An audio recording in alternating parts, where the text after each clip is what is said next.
Hello there, and welcome to the Sleepless Scientist, a quiet little observatory for your thoughts, where big questions drift gently into soft answers and curiosity becomes a lullaby for the night. Tonight, we'll begin a journey, one that slips quietly beneath the skin of the universe, where matter doesn't always behave the way you expect it to. We'll descend into oceans so deep they might as well be outer space. We'll stand at the edge of planets that never cooled. We'll even peer cautiously toward places where pressure grows so impossibly high that reality begins to tremble. But before we rush toward the dramatic, let's begin where you are, here, now, lying comfortably in bed or maybe sitting somewhere quiet. What's pressing against you?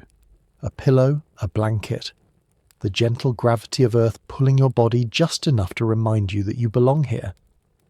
What you feel, that soft tug, the cradle of your own weight, is pressure. Not a violent kind, not even a dramatic one. Just enough to shape your breath, enough to keep you grounded. Pressure, as strange as it sounds, is not a force that shoves. It's not like someone pushing your shoulder or the wind pressing into your coat. Pressure is subtler. It surrounds you like air surrounds your lungs, like water surrounds a stone at the bottom of a stream. And yet, it's always there, always whispering against the edges of things. The air around you, for instance. It's not empty. It's not still. Each square centimetre of your skin is quietly holding off a column of atmosphere stretching all the way up to the edge of space. It doesn't feel heavy because you're used to it. Because your body has learned over millions of years to push back just enough. Your chest inflates because the muscles of your ribs know how to work against that invisible push. Your blood vessels don't collapse because they were built with the memory of air wrapped around them. Without pressure, your lungs couldn't breathe. Your tea wouldn't steam. Your bed wouldn't be quite as soft. It holds us, like an old coat holds warmth, snug, reliable, easily forgotten until it's gone. But make no mistake, it is everywhere. And it matters. Think of something as simple as a straw. You sip a drink and it rises up to your mouth. But what's actually moving it? Not suction, not really. What happens is this. You lower the pressure inside the straw by expanding the space with your mouth, and the air outside, the entire atmosphere, gently pushes the liquid upward to fill the gap. You drink not because you pull, but because the world pushes. Isn't that lovely? Even now, as you breathe in and out, your body plays with pressure like a quiet symphony. The diaphragm lowers, the chest cavity expands, and suddenly the pressure inside your lungs is just a little bit less than the pressure outside. So the air flows in, not forced, but invited. If you've ever flown on a plane, you might remember that odd feeling in your ears, the popping, the muffled thud. That's pressure too. It's your body noticing a change in its invisible companion and trying, ever so politely, to keep balance, to match the inside with the outside. Because even small shifts, from sea level to cruising altitude, matter. We live at the bottom of an invisible ocean made of gas, and yet we barely notice. We run through it, stretch in it, fall asleep under its weight, never quite realizing that we're always swimming, always pressed gently on all sides. And when we do notice pressure, it's often through discomfort. The squeeze of a deep breath in a tight elevator, the ache in your ears as you dive into a pool, the tension in your chest when a storm is coming. But pressure isn't the enemy. It's just the shape the world takes when it's leaning on you and you're leaning back. When you bake bread, it rises because bubbles of gas push outward against soft dough, and the dough pushes back. That fight, that equilibrium creates the crumb. When you open a can of soda, you hear a hiss, not because gas was created, but because gas was already there, trapped under pressure, waiting to be free. When it escapes, you taste the fizz, you feel it tickle your tongue. Another quiet reminder that pressure was present all along. Pressure builds stars. Pressure folds mountains. Pressure gives structure to snowflakes and bone and breath. It's not loud, but it is faithful. It keeps things whole. It makes matter behave. And tonight it will be our guide. Through oceans, through crust and core, through planets and stars and darker places still. But we won't be rushing. This isn't a crash course. It's a soft drift, a slow exhale. If your thoughts begin to wander, that's not only fine, it's perfect. Let them. Let the idea of pressure settle behind your eyes like the weight of a blanket. Let it rock you gently towards sleep. You don't have to hold on to every concept. Just know this. You are not floating aimlessly. You are not fragile. You are held precisely beautifully by invisible hands you've always known. Pressure is not pushing you down. It is holding you up. Far above you, beyond the hum of cities, beyond the trails of planes, beyond even the thin whisper of Earth's highest clouds, there is a place where the air runs out. Not just thinner, not just cold, but gone. That place, the vacuum of space, is not quite what it seems. You may imagine it as pure emptiness, a black canvas of nothing stretching in every direction. But even that is a simplification. The vacuum of space isn't truly empty. It's more like a room that's been slowly, painstakingly cleared of furniture, dust and sound, yet still holds the occasional speck, the occasional ripple, a lonely photon passing by, a lost hydrogen atom drifting through the dark. But the key thing, the defining trait, is that pressure is nearly absent. It's not zero, but it's close. So close that water, if exposed in open space, wouldn't behave the way you expect. It wouldn't calmly evaporate. It wouldn't freeze in place. It would do something strange. It would boil and freeze at the same time. This happens because pressure is what keeps water calm. Here on Earth, pressure allows water to stay a liquid, gentle, clear, flowing. But when you remove the air above it, remove the push of the world around it, the molecules get restless. They scatter. They vaporize. And without anything pressing down to hold them in place, they don't need much heat to do so. Even at body temperature, at even colder, water can boil in space. Not because it's hot, but because nothing is holding it down.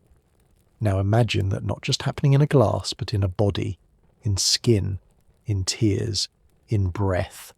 That's what space does. Quietly, instantly, invisibly. But don't picture explosions. That's a myth best left in science fiction movies. Bodies don't pop in space.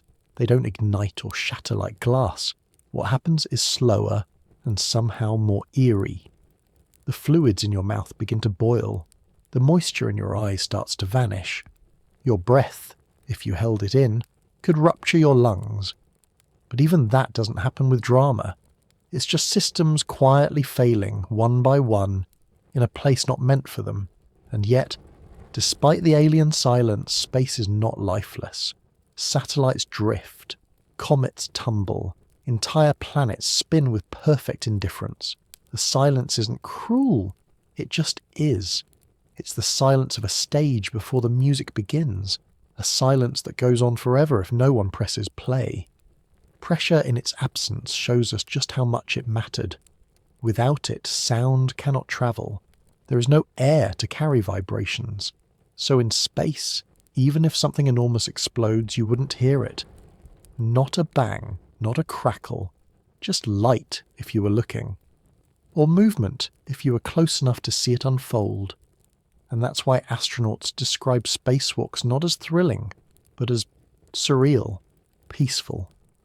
Imagine standing in pure darkness, with the stars not twinkling, because there's no atmosphere to distort them, but glowing, sharp, precise. Imagine hearing only the sound of your own breath, the faint rustle of your suit, the slow, regulated heartbeat of life support machinery, all while floating in a place where up and down no longer mean anything. That is what the vacuum of space offers. Not terror, but stillness. If you placed a balloon outside a spacecraft, it would expand, swelling until it burst. Not because space was squeezing it, but because there's nothing outside pushing back. The pressure inside wins, gently but completely. That's how pressure works. It needs a partner, a boundary, a balance. Without pressure, atoms grow unpredictable. Materials become fragile. Metals that seem solid begin to leak particles. Paint peels. Plastics lose their shape. Even concrete becomes uncertain over time. This is outgassing, the slow release of trapped gases from a solid, like a sigh that's been held in for decades. In space, even stillness is slowly unravelling. But even here, the vacuum isn't total. The interstellar medium, as scientists call it, holds about 1 atom per cubic centimetre. A whisper of hydrogen, a stray cosmic ray. The light of a dying star, still wandering millions of years after its source has gone quiet. Space isn't empty. It's just extremely patient. On Earth, pressure shapes us constantly, from the rhythm of our lungs to the deep pressure of the ocean. But in space, matter is freed from those bindings, and that freedom comes at a cost. Molecules scatter, liquids vanish. Life unprotected fades in moments, not with noise, not with fire, just silence. And so the vacuum becomes a kind of mirror, not a reflective one, but a conceptual one.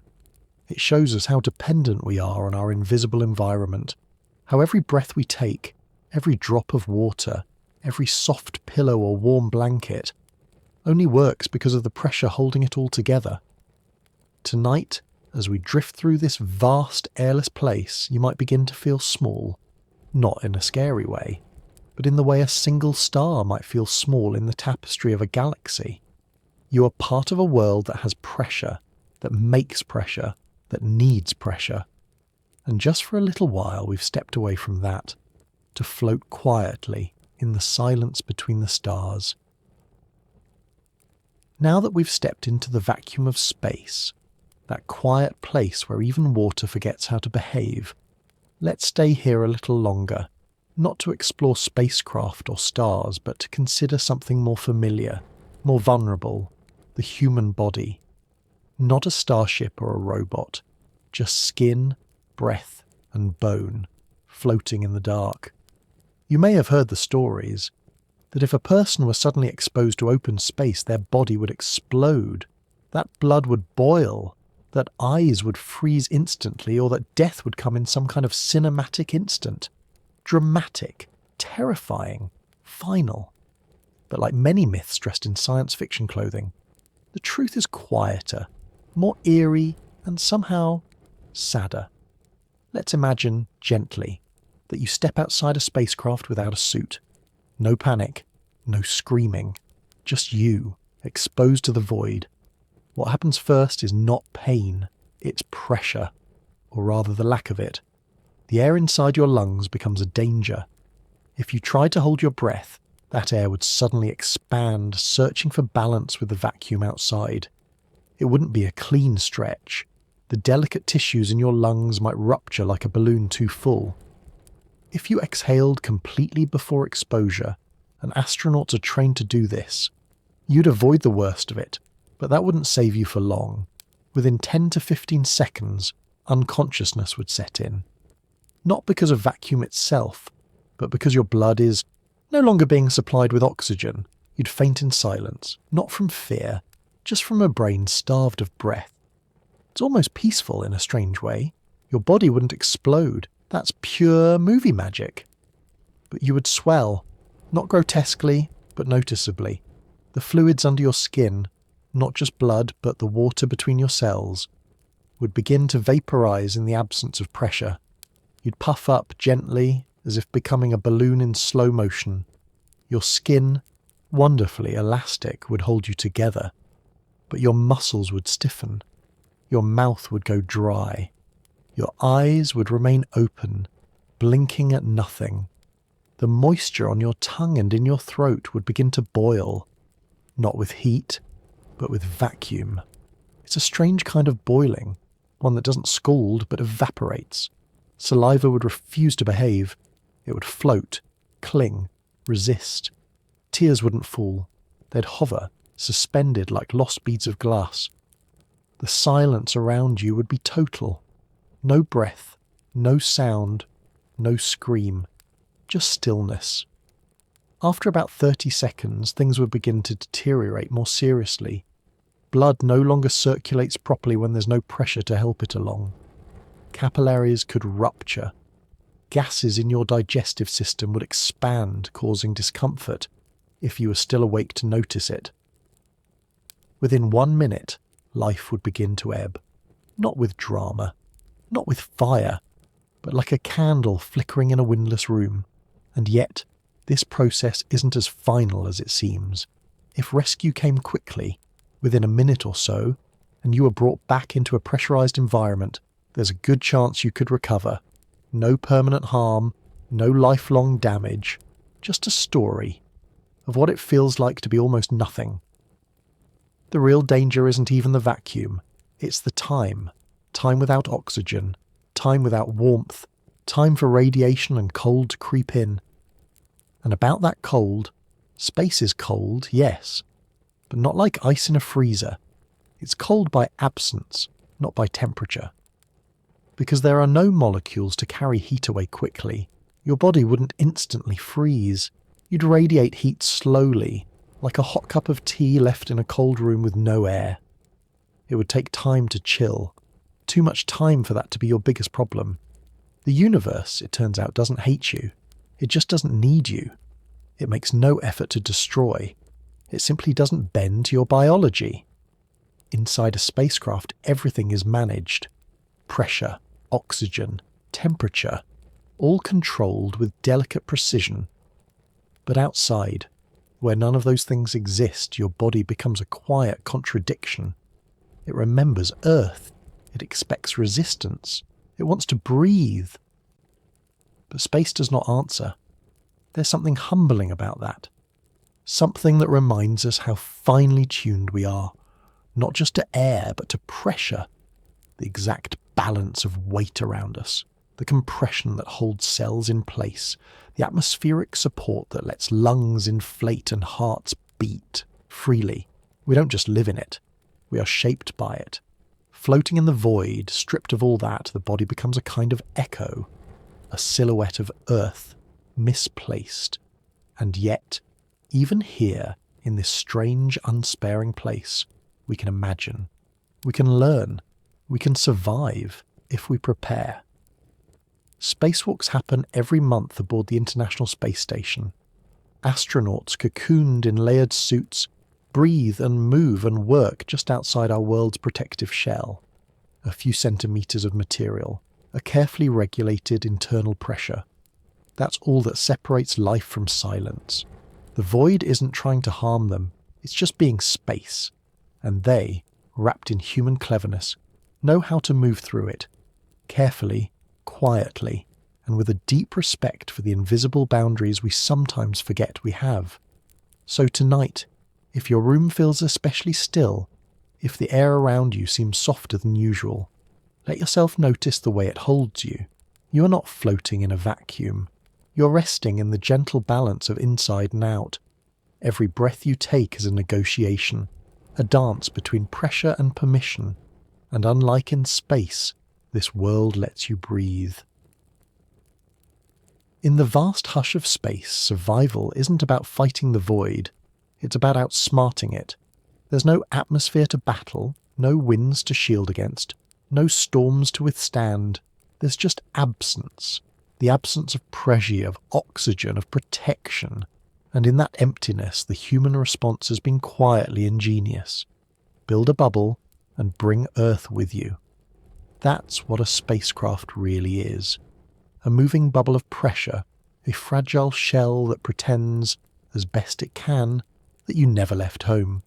Every space capsule, every habitat module on the International Space Station, every suit an astronaut wears outside in the open dark, is an attempt to recreate the invisible pressure of our planet, just long enough to keep a body intact, a mind steady, and breath moving in and out as though nothing has changed. You might imagine these technologies as armour thick and bulky, built to shield against impact or heat. But in truth they are more like skin, delicate, layered, responsive, designed not for strength in the usual sense, but for balance, to hold just the right amount of pressure inside and keep the dangerous nothingness outside. A spacesuit, for instance, must provide oxygen, remove carbon dioxide, regulate temperature and manage humidity. But more than anything, it must hold pressure. Without that, nothing else matters. Inside the suit, pressure is kept close to 1 atmosphere, the same as Earth at sea level. Enough to keep body fluids from boiling, enough to let lungs function properly, enough to give the heart something to push against. But building pressure in space isn't just about adding air. It's about creating an equilibrium that mimics what the human body evolved in.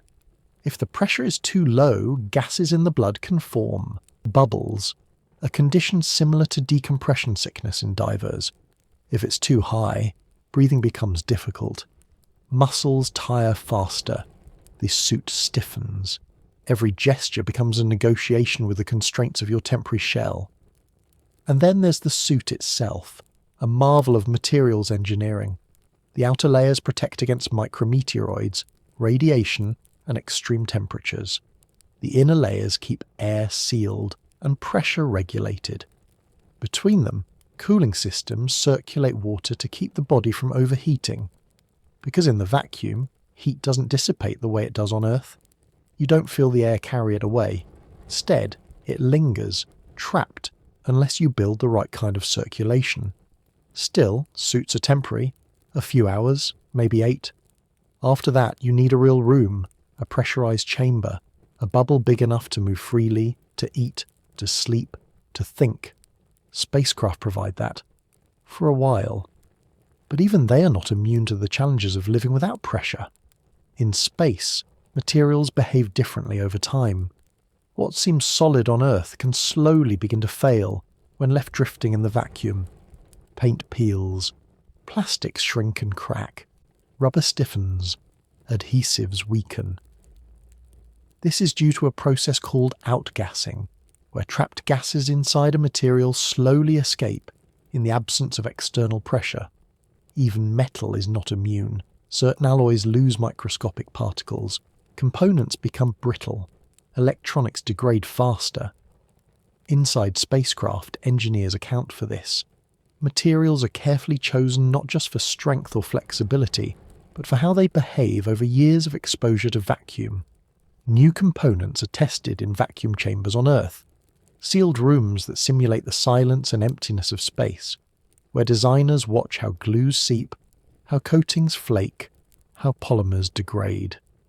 It's not exciting, it's slow, subtle, but in space, failure is almost always quiet, and so the preparation must be louder than the problem. Even simple things become complex. Take Velcro, a staple of space missions. On Earth, it works because the pressure between its tiny hooks and loops holds firm. In space, those materials behave differently.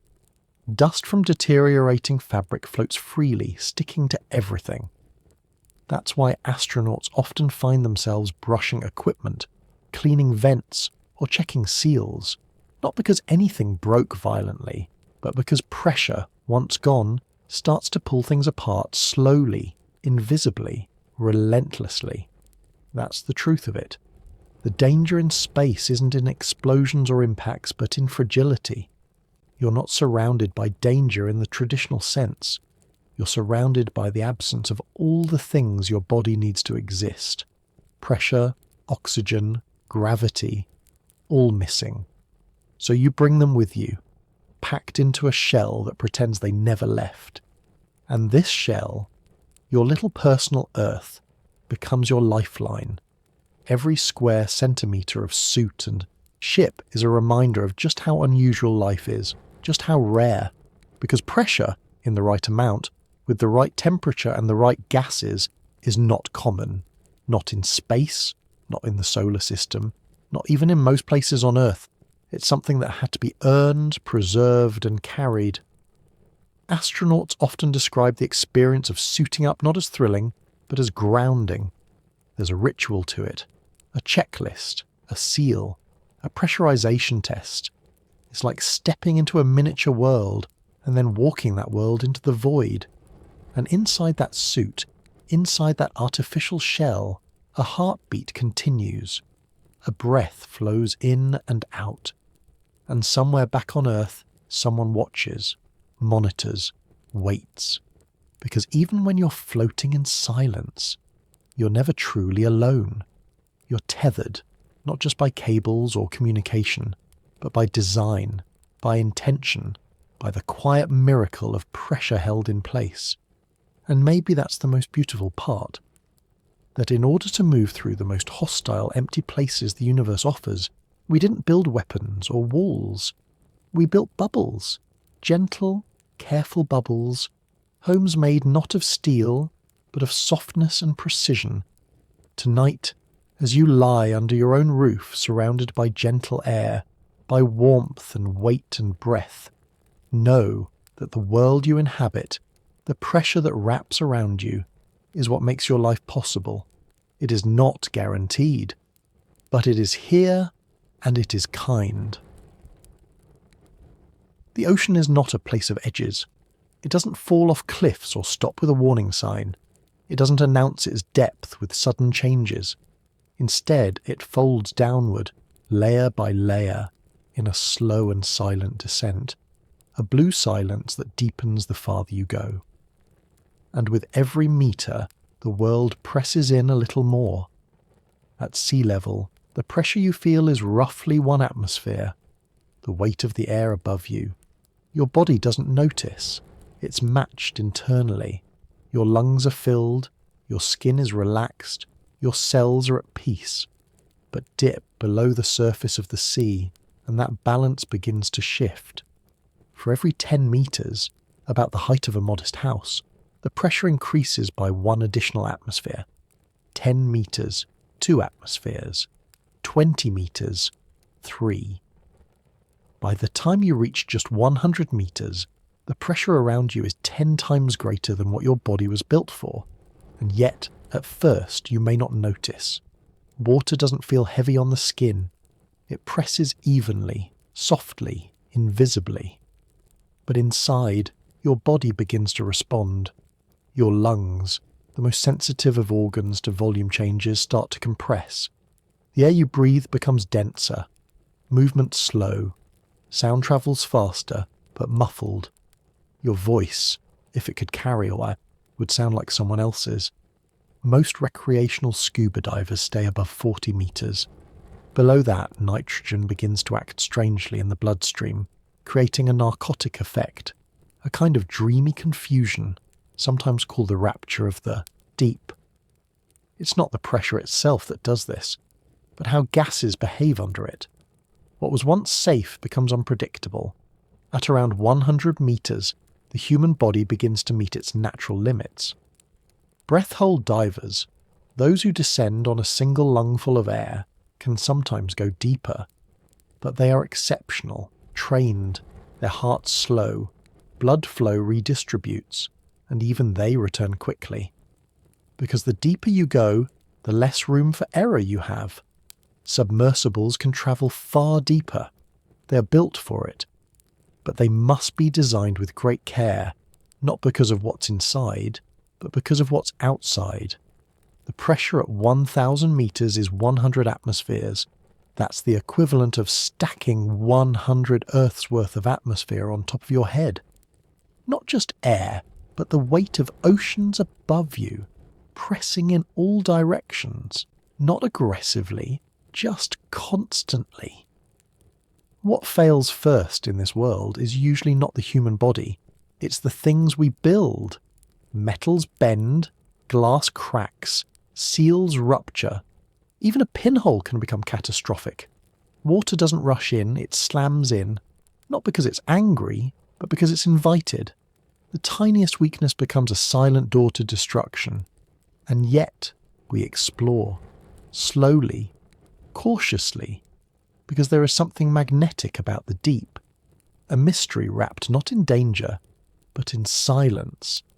In the mid-20th century, 2 men, Jacques Picard and Don Walsh, descended to the bottom of the Mariana Trench in a craft called the Trieste. It was a steel sphere suspended beneath a gasoline-filled float, because gasoline is lighter than water and incompressible. The sphere itself had walls over 12 centimetres thick. At nearly 11,000 metres deep, the pressure outside their window was over 1,000 atmospheres, more than the pressure at the centre of some planets. And yet, they returned safely. The deeper you go, the more you realise pressure doesn't feel like pressure. It doesn't announce itself with weight. It simply becomes the environment. It replaces air with density, replaces ease with caution. It's not hostile, just indifferent to what can't adapt. Even metal, when not shaped correctly, will fail here. Not because it isn't strong, but because it wasn't balanced. That's the key to surviving deep pressure. Not brute force, but symmetry. Round shapes, even distribution. Careful containment. Submersibles are spherical or teardrop shaped for this reason.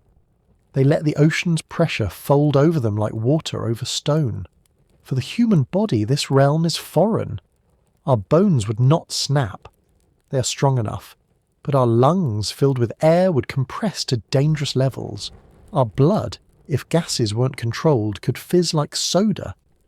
This is why pressure suits and cabins must be carefully managed, just like in space. Though the threat here is inward, not outward. Still, the ocean invites curiosity. Its pressure, though immense, is patient. It gives us the illusion of safety for a little while. We paddle on the surface. We dive briefly. We stare into its blue and think we understand it. But the truth is, pressure builds in ways we cannot see. By 500 metres, sunlight is gone. By 1,000 metres, it is dark as space. Not because the ocean is hostile, but because light itself has pressure limits. Only certain wavelengths penetrate. Blue and green last longest. Red disappears quickly. It's why deep-sea creatures often appear black or red, invisible in their own world. Pressure shapes more than bodies. It shapes light, sound, movement. And as we continue downward, it will begin to shape life itself. For now, just remember, the ocean does not crush. It waits. It does not rush in with rage. It surrounds always until the line between surface and abyss fades into stillness. The water gets heavier, yes, but it does so without a sound. Let's keep sinking, past the last rays of sunlight, past the flickering flashes of bioluminescent drifters, past even the twilight zones where sharks and giant squid circle like forgotten myths. We are now in the hadal zone, a part of the ocean so deep, so remote, that its name comes from Hades, the Greek god of the underworld. Here, at depths beyond 6,000 metres, the pressure exceeds 600 atmospheres. That's 600 times the weight of the air above your head right now. And yet, even here, life whispers. The creatures that call this world home do not resist pressure. They are shaped by it. They do not fight the weight above them. They become it. Evolution, over millions of years, has sculpted them into soft, flexible, nearly translucent beings. Not armoured, not fierce, but perfectly tuned to a realm that would unmake most others in seconds. Take the hadal snailfish, for instance. Pale, gelatinous, ghost-like. Its body lacks air-filled spaces, no swim bladder, no lungs. Even bones are reduced to the point of being nearly cartilaginous. A structure that would collapse at sea level becomes stable under the crushing pressure of the deep. Their bodies aren't resisting the water, they're in agreement with it. This is how nature adapts when the world no longer negotiates. It doesn't strengthen bones or thicken armour. It removes the parts that break first. Lungs, bladders, shells, all become liabilities, and so they vanish. What remains is simplicity, softness, balance. Pressure down here is not just a force, it's an environment, a defining trait of the world itself. Just as gravity shapes mountains and erosion carves valleys, pressure moulds biology into forms that don't look like anything we know. These animals don't scurry or swim in the way you might expect. They drift, they flutter, they move as if weightless. Not because they are, but because they match the pressure that surrounds them so precisely they feel no strain. At these depths, even cell membranes must adapt. The usual lipids that make up biological structures become too rigid, under pressure. So, deep-sea species incorporate more unsaturated fats, keeping their cell walls fluid and functioning. Enzymes change shape. Proteins bend differently. Everything that life depends on is subtly rewritten, not by choice, but by the quiet insistence of pressure over time. It's not just the fish that amaze. Amphipods, tiny crustaceans like armoured shrimp, can be found here too, scuttling across the seafloor as if the weight of mountains isn't resting above them. They have no need to see, and so many are blind. Some feed on sinking detritus, what marine scientists call marine snow, a slow drift of particles that includes the remains of surface life, descending into darkness. Others are predators. But their movements are slow, deliberate. Energy conservation is everything in the deep. Food arrives rarely. Meals may be few and far between. And so even here, in a realm where pressure should extinguish life, there is a kind of ecosystem, fragile, stretched thin but resilient in its stillness. Imagine standing or floating in this environment. You would see no sun, no colour, no horizon, but the sea would still live around you in soft pulses, in faint movements, in a kind of liquid quiet. Each creature a poem of survival, a design not built for battle, but for endurance. There's a kind of beauty in that. We often think of life as a struggle, as a reaching upward. But in the hadal zone, life doesn't reach. It settles. It finds equilibrium. Pressure doesn't crush it. Pressure defines it. And yet, these creatures are incredibly fragile. Not down here, where they are in harmony with their surroundings, but up there, in our world. Bring them to the surface, even slowly, and the balance breaks. Organs rupture, cells fail. Their bodies were never meant to feel freedom from pressure. What liberates us would destroy them. Scientists who study these species have learned to recover samples using pressurized containers, devices that maintain the crushing weight all the way up to the lab. It's a strange reversal. Preserving life by preserving what we usually escape. Keeping the cage closed not to imprison, but to protect. It makes you think about how relative pressure really is, how what seems unbearable to one creature is the only bearable world to another. There is no perfect pressure. There is only what life adapts to, what it learns to fold into its biology until it becomes second nature.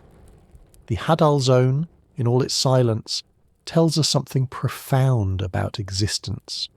That life doesn't always bloom in the sun, that sometimes it curls in the dark, that the most extraordinary adaptations don't roar, they barely ripple. As we linger here, in this soft gloom, you may feel the pressure too, not physical, but emotional, a sense of wonder maybe, a gentle awareness that the world is more layered than it seems, that beneath our oceans lies not just water, but entire realms of being, each held together by invisible weight. And perhaps, as you rest tonight, that thought will feel comforting.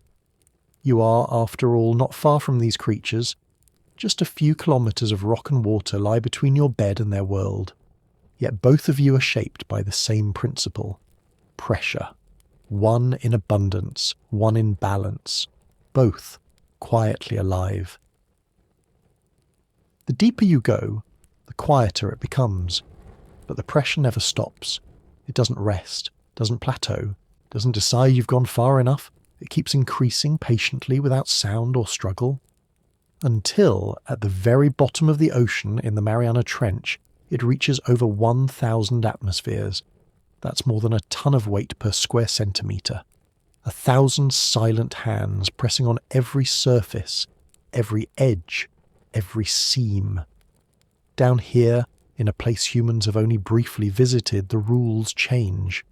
There is no natural light, no sound that carries far, and no escape. Yet here, where the sea presses in with unimaginable force, the greatest threat is not the pressure itself, but what happens when something can't hold it back. Let's talk about implosion. It's a word that conjures drama, but the actual event is startlingly fast. When the structure of a submersible fails at these depths, the ocean doesn't crash in. It collapses the object inward, violently and completely. The difference in pressure between the inside and outside becomes too great. There is no time to react, no moment of warning. One instant the structure holds, the next it ceases to exist in its previous form. But this isn't chaos, it's physics. The ocean isn't trying to destroy, it's simply waiting for an imbalance, a failure in symmetry, a weakness in design. And once found, it fills that space instantly. That's the nature of pressure. It seeks equalization. If a submarine has air inside and a breach occurs, the ocean rushes in not out of anger, but to restore equilibrium. That's why deep-sea vessels must be built with intense precision. Unlike at the surface, where a window might crack without catastrophe, the margin for error down here is nearly zero.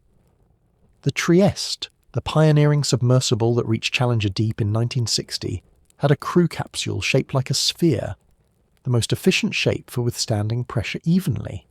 Its walls were over 5 inches thick, made of specially forged steel. There were no windows, only small viewports of thick acrylic, and still, as it descended past 10,000 meters, the outer shell creaked and groaned, reminders that the ocean was close, watching. Today, submersibles like DSV limiting factor have improved materials, titanium alloys, syntactic foam, carbon composites, but the challenge remains the same: how to hold a bubble of Earth at the bottom of the sea. Engineers don't just build these crafts, they balance them, like tuning an instrument to resist a song of crushing pressure. What's truly striking, though, is how the ocean floor looks when you finally reach it. It's not a boiling cauldron or a jagged pit, it's flat. Fine sediments lie like a layer of dust on the moon. There are rocks, yes, and strange formations, but mostly there is calm. The weight above hasn't turned this place violent, it has compressed it into stillness. Photographs taken at the trench's bottom show shrimp-like creatures crawling along the sediment. One submersible even found a plastic bag, proof perhaps that human presence knows no limit, even in places we barely understand. But the point is, there's no sign of drama here. No warning that the pressure is so high. You don't see it, you don't hear it. But it's everywhere, like a second skin over the world. And that's the strange paradox. The deeper you go, the more destructive the pressure becomes, but the more peaceful the landscape appears. There's no thunder, no churning water. It is the quietest danger imaginable. To protect against it, every part of a deep-sea vehicle must be tested under simulated conditions. Pressure chambers that mimic the crushing force of the deep. Engineers monitor for leaks, deformations, strange creaks. A seal that works at 500 meters might fail at 5,000. A tiny flaw in a bolt could lead to a catastrophe. And unlike in space, where an astronaut might have minutes after a suit breach, a failure at the bottom of the ocean means instant loss. There's no partial failure, no halfway implosion. The ocean is absolute. Still, we return. Why? Perhaps because the pressure is so impersonal. It doesn't resist our curiosity. It simply demands we be ready. And when we are, it allows us in, briefly, to witness the stillness that lies beneath everything. In a way, it's almost meditative. The deep sea isn't hostile. It's just unbalanced if we bring the wrong kind of world with us. That's what pressure teaches. Not fear, but respect. It tells us to be humble in our design, to think in curves and layers, to protect against what we cannot see but must always consider. It reminds us that survival isn't just about strength, It's about understanding how the environment wants to shape us and whether we choose to yield or resist. Pressure doesn't scream, it waits. And when the time is right, it speaks in silence. So tonight, as your own world quiets, as the weight of your day begins to lift, think of the deep. Not as a dark place to fear, but as a world held together by an invisible hand, pressing not to harm, but to shape. Down there, 1,000 atmospheres press against titanium spheres and soft-bodied fish alike. And somehow, both survive, not in spite of the pressure, but because they respect it. You are no different. Your body, your breath, your balance, all are acts of subtle pressure, not explosive, not extreme, just enough to hold you softly until morning. If you could begin digging straight down, deeper than any mine or tunnel has dared to reach, the first thing you'd notice isn't heat, it's weight. Not in the sense of something pushing down on your head, but in the slow resistance of the world itself, a thickening, a heaviness in the air. And then the rock around you would begin to whisper pressure into every pore, not through noise but through presence. Beneath your feet, pressure builds faster in stone than it does in sea. Water is heavy, but rock is heavier, far heavier, and unlike the fluid embrace of the ocean, which yields and flows and carries you softly, rock holds firm. It doesn't bend around you. It holds you in place, pressing from all directions, at the same depth beneath the Earth's crust as the Mariana Trench is beneath the waves, around 11 kilometres. The pressure isn't 1,000 atmospheres, it's more like 3,000. That's the silent tyranny of stone.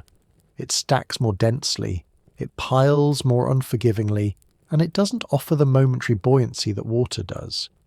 Even a few kilometres down, in the deepest gold mines of South Africa, temperatures soar, not because the rock is hot to the touch, but because of what it holds. Below the crust, the Earth is always under tension. Its molecules squeeze so tightly that they store heat like breath held too long. But pressure does something else too. It begins to change what substances are. Water, for instance, doesn't behave like water anymore. Below the crust, where temperature and pressure both climb steeply, it enters a state called supercritical. Not a liquid, not a gas, but something in between. It flows like a gas, diffuses through rock like vapour, but it carries minerals the way water does, dissolving, transporting, transforming. It's a strange state of being, a kind of shape-shifting water that behaves not with the softness of rain or the roar of steam, but like a ghost that remembers both. Deep within subduction zones, where oceanic plates slide beneath continental ones, water from the seafloor is pulled down with them. As it descends, it begins to react with the surrounding rock, changing the chemistry, easing the melting of mantle materials, and giving rise to volcanoes far above. So, in a way, pressure isn't just crushing things down, it's catalyzing. It's changing the very rules of what's possible. Imagine a mineral, like quartz. Beautiful, clear, familiar. Under deep earth pressures, it no longer keeps its shape. The atoms inside it rearrange. It becomes something else. Not shattered, not destroyed, just transformed. That's the theme of the deep earth. Transformation without destruction. And it doesn't happen instantly.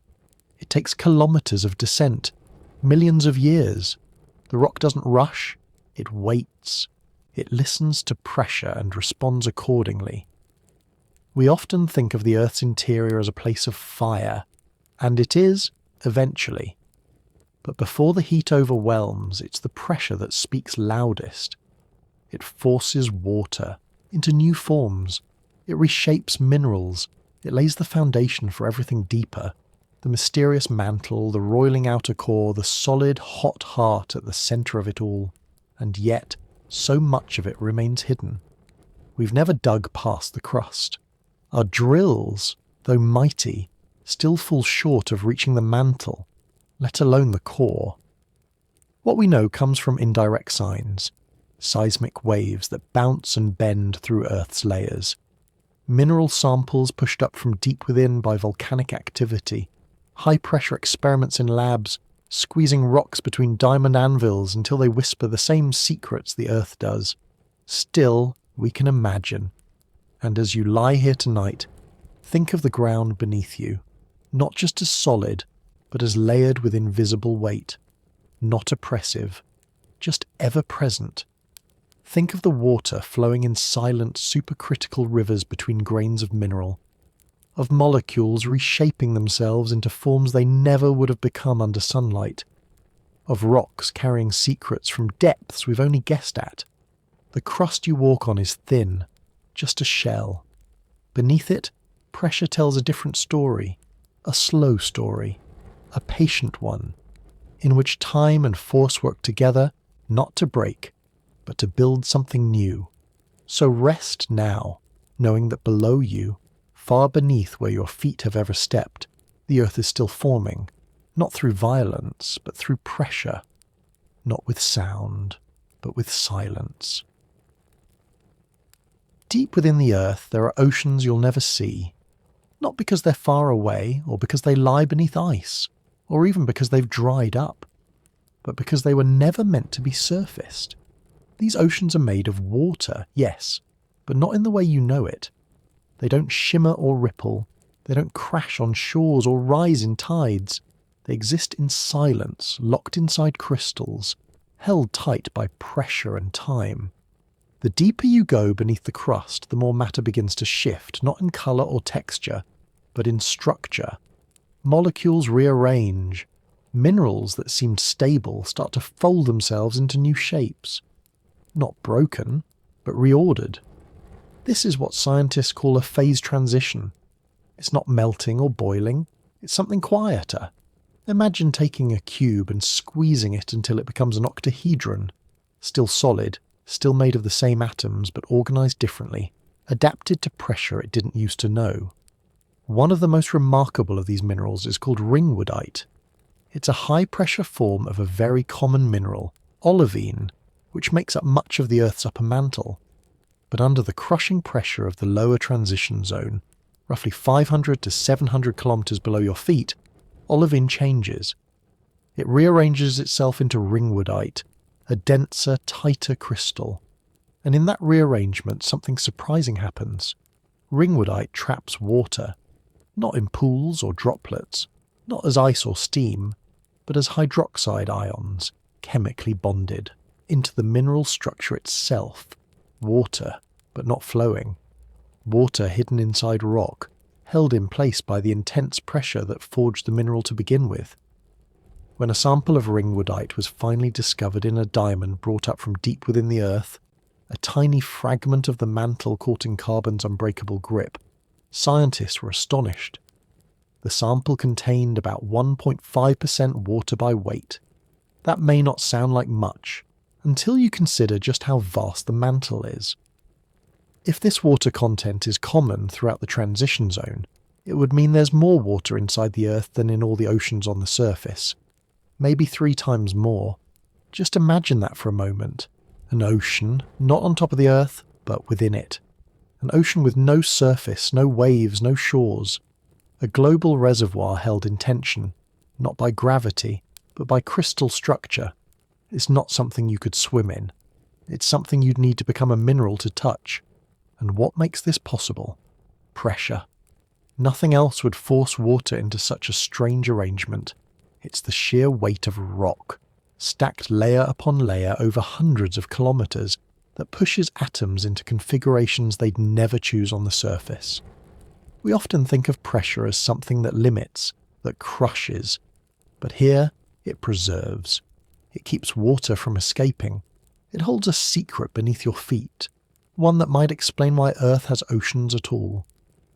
Some scientists believe that water from the surface was drawn into the mantle early in Earth's history, recycled through subduction, where tectonic plates slide beneath one another, carried deep into the mantle, that water bonded with minerals like olivine, becoming locked in ringwoodite, and then, over eons, it may have returned, slowly, through volcanic eruptions, geysers and steam vents, rehydrating the surface world above.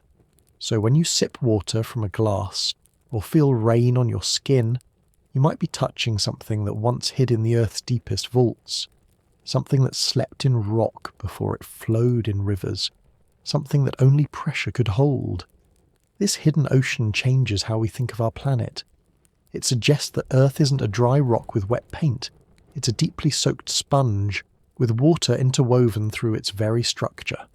And unlike surface oceans, which shift and change with wind and tide, these internal waters are still. They don't churn, they don't reflect the sky. They wait, locked in the patience of minerals, bound to atoms under pressure, and yet they affect everything. Water deep in the mantle changes how rocks melt. It fuels volcanism. It drives the movement of plates. It may even help explain why Earth has such a dynamic surface while other rocky planets, like Mars or Venus, seem still, their tectonics long gone cold. Because pressure doesn't just create stillness. Sometimes it creates motion, quietly, over geological time. So tonight, as you rest, know that beneath you lie oceans you will never sail, not because they are unreachable, but because they are part of the planet itself, held together by pressure, remembered by stone, and discovered not by ships, but by fragments of diamond, by waves of seismic energy, by the deep listening of science.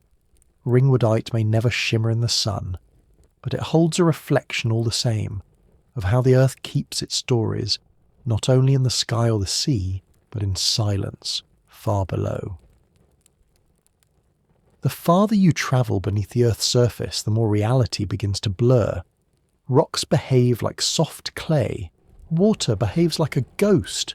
Pressure rewrites the rules, but at a certain depth, around 2,900 kilometers below your feet, something truly strange happens. The rock stops being solid at all. It doesn't melt into lava or crumble into dust. Instead, the boundary gives way to a sea of metal. Not mythical, not imagined, but very real. This is Earth's outer core. Here, the pressure is staggering. Over 1.5 million atmospheres. That's 1.5 million times the weight of the air pressing on your shoulders right now. And the temperature. More than 4,000 to 6,000 degrees Celsius. Hot enough to vaporize nearly any material on the surface in an instant. And yet, despite this heat and weight, what you find is not solid, but liquid iron mixed with nickel and lighter elements, swirling and churning in slow, enormous motions. It's easy to think of metal as something stiff, a bar of steel, a coin, a pipe. But down here, at these depths, iron behaves more like soup. Not the kind that bubbles and boils quickly, but one that moves in slow spirals, like a forgotten pot kept warm for eons. It circulates, not wildly, but rhythmically, guided by the same force that spins the planet above. This slow dance of molten metal is not just a geological curiosity. It is, quite literally, the reason you're safe. For it is in this outer core, in this quiet sea of liquid metal, that Earth's magnetic field is born. The field is invisible but essential. It shields our atmosphere from solar winds. It deflects dangerous radiation. Without it, our planet would be stripped bare like Mars, a once active world gone cold, quiet, and unprotected. Life, at least as we know it, would be impossible. But what creates this shield? In simple terms, it's a dynamo, a self-sustaining engine of magnetism. As the Earth rotates, the molten iron in the outer core circulates. Motion in a conductive fluid creates electric currents, and electric currents generate magnetic fields. Because the system is in constant motion, the magnetic field renews itself endlessly, bending, warping, drifting slightly over time, but always persisting. It's astonishing, really, that that something as complex and life-sustaining as Earth's magnetism depends on the flow of metal beneath your feet. Not wires, not machines, not magic, but heat, motion, and pressure, working together across geological timescales. And we know this not by direct observation. We've never drilled anywhere near the core, but through seismic waves, the ripples caused by earthquakes. As these waves travel through the planet, they bend, slow down, or reflect when they hit different materials. Some waves pass through liquid, others do not. By studying the way they move, scientists mapped the inner structure of the planet, like listening to the echoes in a cathedral to learn its shape. What they found was surprising. The outer core is completely liquid, while the inner core, even deeper, is solid. And it is this boundary between liquid and solid, this contrast, that helps fuel convection currents. Hotter material rises, cooler material sinks. The planet's rotation twists these currents into spirals, and the entire core becomes a slow, churning engine. But pressure plays a role here too. Without it, iron wouldn't behave this way. The balance between pressure and temperature is what keeps the outer core molten and the inner core solid. If the Earth was smaller, the core might have cooled and solidified long ago. If it were larger, the temperature might have overpowered the pressure, keeping the entire core fluid. In this balance, this quiet war between heat rising and pressure pushing back, lies the secret to Earth's magnetic heart. It's humbling to realize that right now, while you lie in stillness, your entire body is bathed in a magnetic field born from metal moving beneath your feet. Every compass needle that points north is whispering a message from the outer core. Every migratory bird that senses direction, every solar flare deflected from the atmosphere, every aurora lighting up the polar skies, all of it is a ripple from this hidden sea. And the field is not static. It pulses, reverses and fluctuates. Every few 100,000 years the magnetic poles flip, north becomes south and south becomes north. The process isn't instant and life seems to carry on through it, but it reminds us that even our planet's shield is alive, in its own slow shifting way. The outer core may never be seen, never touched, but its effects are everywhere. It teaches us that motion can come from stillness, that deep time shapes deep currents, and that even in places we'll never reach, the planet continues to turn, to move, to protect. So tonight, as you drift towards sleep, know this. Beneath the crust, beneath the mantle, beneath the stone that seems eternal, lies a river of metal, glowing, moving, pulsing. A secret sea that keeps the sky blue, that wraps the earth in invisible safety, and that hums a silent lullaby through every compass and every northern light. And now, finally, we reach the centre, not just of the earth, but of pressure itself, of heat, of stillness, of all the slow transformations we've followed downward, past the soft collapse of the ocean floor, past the hidden water in minerals, past the churning sea of molten iron. There lies a place so dense, so compressed, that even fire must take a different form. This is Earth's inner core, a sphere of solid iron and nickel, about 1,200 kilometers in radius. It's smaller than the moon, but heavier than it looks, and it holds the center of gravity not just for your body, but for the entire planet. It is surrounded on all sides by the liquid outer core, and yet it is solid. Solid, at temperatures exceeding 6,000 degrees Celsius, hotter than the surface of the sun. At first glance that should be impossible. By all logic, iron should be molten at that heat. On the surface it would evaporate into vapour. Even in your stove or forge it would long since have softened, melted and run. But down here, at the very heart of the planet, pressure triumphs over heat. The force of 3.6 million atmospheres, that's 3.6 million times the atmospheric pressure at sea level, holds the atoms of iron so tightly packed, so firmly aligned that they cannot move freely. There is no room to flow. The heat begs them to scatter, but the weight of the world says no. And so, the core crystallizes, not with frost or ice, but with a kind of glowing solidity, a metal that is both hot and still, energetic and frozen in its dance. It is a paradox, fire that cannot melt because pressure has caged the flame. This solid core, like the outer one, is made mostly of iron and nickel, but here the atoms are arranged in a tight, dense lattice. Some studies suggest that this lattice might not be uniform. It could have layers or even regions that are slightly offset, forming a kind of slow rotating crystal inside the Earth. Because yes, the inner core may rotate independently of the rest of the planet. Slowly. Not enough to notice, not enough to matter in daily life, but enough to remind us that even deep stillness can hide motion. It might spin faster or slower, depending on the forces around it. But the fact that it spins at all is a kind of quiet miracle, a glowing ember turning in the dark. And as it spins, as it grows, for the inner core is thought to be expanding slowly over time, it releases heat. It helps drive the motions of the outer core above it. That means the magnetic field that protects you from cosmic radiation, that dances in auroras, that hums invisibly through your compass, still depends on the solid heart at the centre of the Earth. Not just the liquid that moves, but the solid that stays.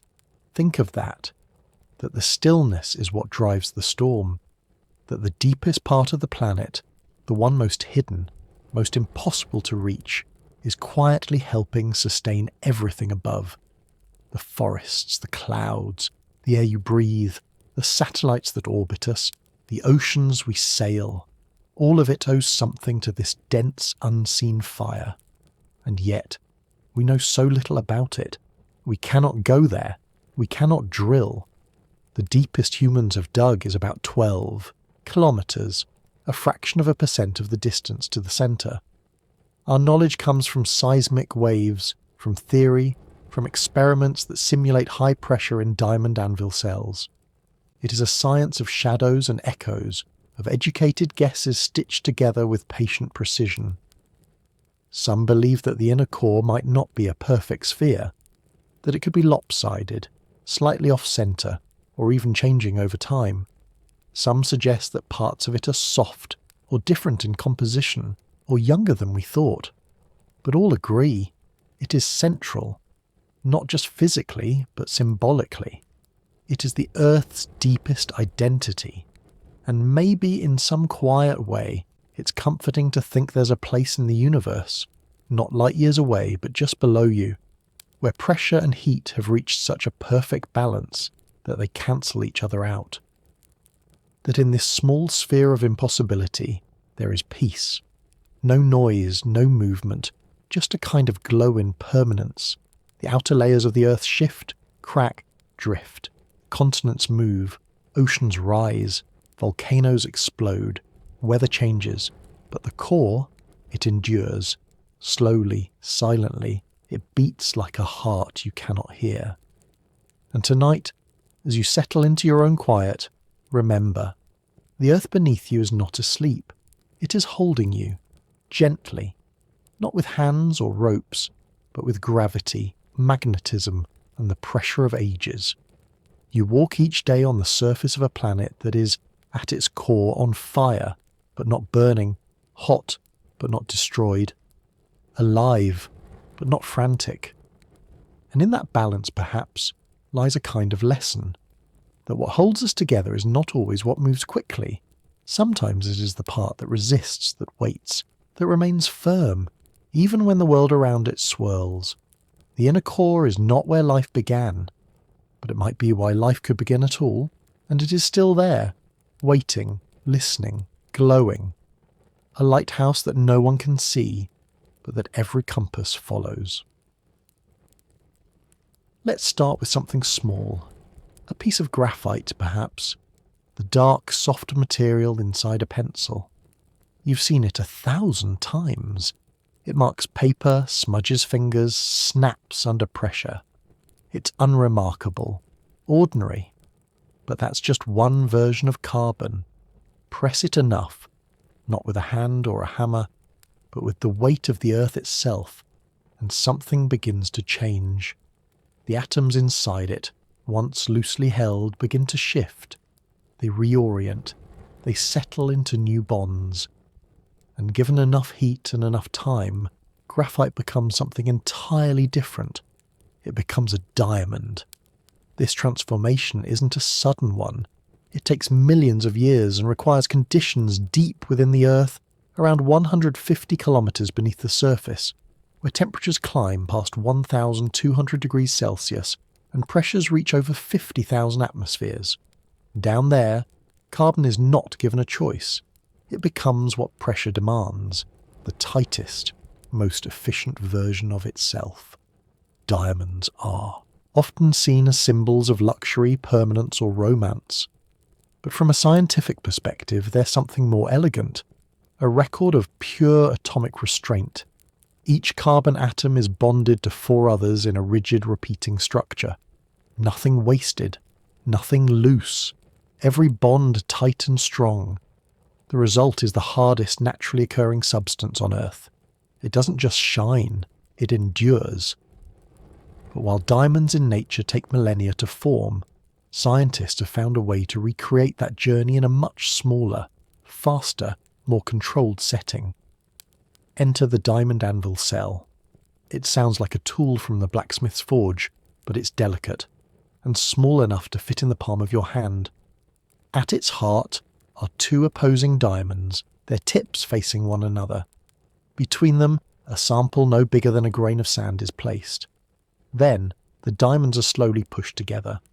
Because diamonds not only hard, but also transparent to light and X-rays, they make the perfect tools for studying materials under unimaginable pressures. As the tips close in, the force applied to the sample can exceed millions of atmospheres, simulating the environment of planetary cores, deep mantles, or even the pressure found inside stars. The irony is beautiful. We use diamonds to create diamonds, or at least to mimic the conditions that make them. In the laboratory, researchers have turned carbon into diamond in seconds. They've observed water become ice that never melts. They've watched hydrogen, the simplest atom in the universe, collapse into exotic forms. But it all begins with that slow closing of the anvils. 2 crystal points that whisper weight instead of shouting it. There's something poetic about it. That the hardest substance known to us becomes the gentlest tool in revealing how matter behaves under stress. The diamond anvil cell doesn't crush with brute force. It applies pressure evenly, patiently, allowing atoms to settle into new configurations as if they were being invited, not coerced. These experiments aren't just academic. They help us understand how planets form, how materials behave in extreme environments, how to design better superconductors, more resilient metals, or more efficient ways to harness energy. But they also show us something quieter, that even ordinary substances can become extraordinary, given the right conditions. The graphite in your pencil, the carbon in your breath. Under pressure, they carry the potential for transformation. And this is the quiet truth about pressure. It doesn't always break. Sometimes it refines. It forces order out of chaos. It takes atoms that wandered and asks them to hold hands, to align, to shine. Imagine tonight that far beneath your feet there are diamonds forming even now, not in velvet boxes or jewellery stores, but in the Earth's deep, dark places, growing slowly as carbon folds into its most stable self. Or imagine, in a quiet lab, a scientist turning a screw, watching a tiny cell through a microscope, waiting for a flicker of change. Maybe the sample glows, maybe it resists, maybe it fractures, or maybe it yields, and in that surrender something new is born. In either case, it's pressure doing what it always does, shaping, changing, revealing.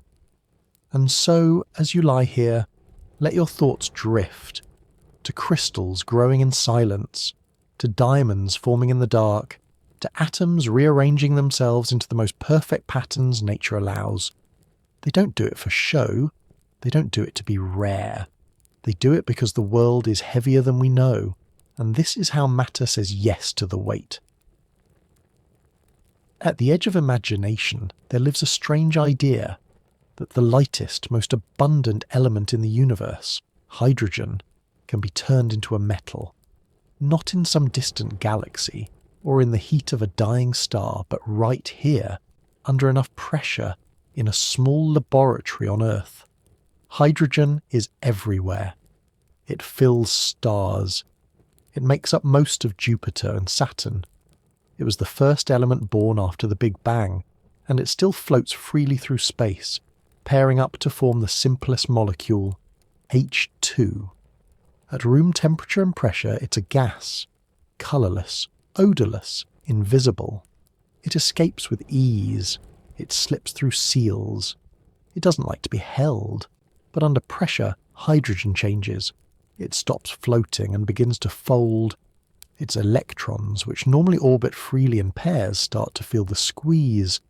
The bonds weaken, the atoms draw closer, and at some unimaginable threshold, more than 4 million atmospheres, perhaps more, something astonishing happens.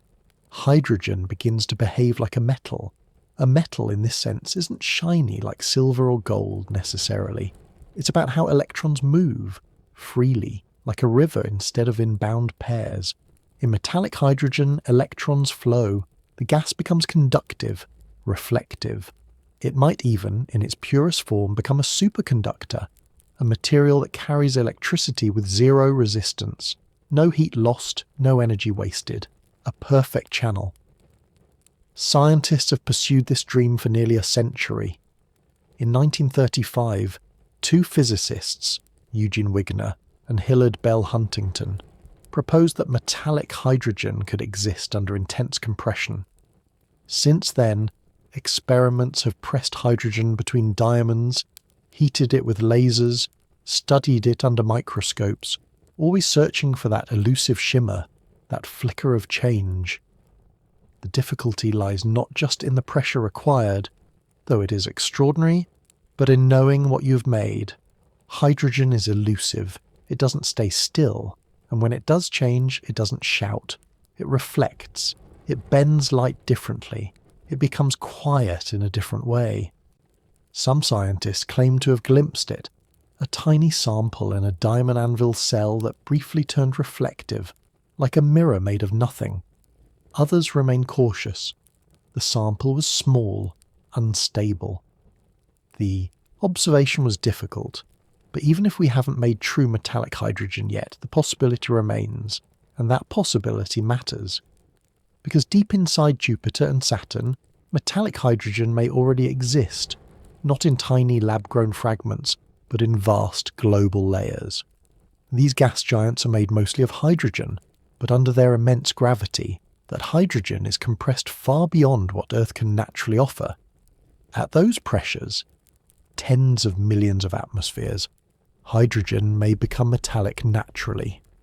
If so, it could explain the intense magnetic fields around these planets, fields that rival or exceed Earth's, fields that twist and pulse in complex ways, driven by invisible oceans of liquid metal hydrogen swirling beneath clouds of ammonia and methane. And this raises another quiet wonder. If Jupiter and Saturn are powered not just by gravity, but by transformation, what other forms of matter are waiting in other planets, in other stars? The search for metallic hydrogen is more than a quest for exotic material. It touches on the dream of clean, limitless energy. Some researchers believe metallic hydrogen could be metastable, meaning once created under pressure it might stay stable even when the pressure is released. If so, it could store vast amounts of energy, ready to be released in a controlled way. Imagine a rocket that needs no giant fuel tanks, no complex engines, just a sliver of metallic hydrogen tiny but mighty, that expands explosively, cleanly, efficiently. Some calculations suggest it could be hundreds of times more powerful than traditional rocket fuels, but even if that remains a dream, the science behind it is deeply real, and it reminds us of something gentle and profound, that pressure doesn't only compress, it creates possibilities. It invites simplicity to become complexity. It takes a gas too light to hold and shows us that, under the right conditions, it can become one of the strongest, strangest materials we've ever imagined. And so, in laboratories lit by soft lamplight and laser beams, scientists continue turning screws, watching cells smaller than a coin, waiting for hydrogen to reveal its secret. Sometimes it shimmers, sometimes it stays still, but always there's hope. That we're not done discovering what the universe can do with a single proton and a single electron when they are asked to hold themselves differently. So as you rest, remember this, that even the simplest things, the things we thought we understood, may still have hidden lives. That hydrogen, the first element, might still surprise us, and that pressure, quiet and unseen, is not just a force that shapes worlds, but a doorway to new ones we haven't yet made. Maybe one day, metallic hydrogen will power a spacecraft. Maybe it will remain a dream. But either way, it reminds us that the universe is full of transformations, some we see and some we wait for, and all of them begin in places where the pressure is high, the space is small, and the possibilities are wide open.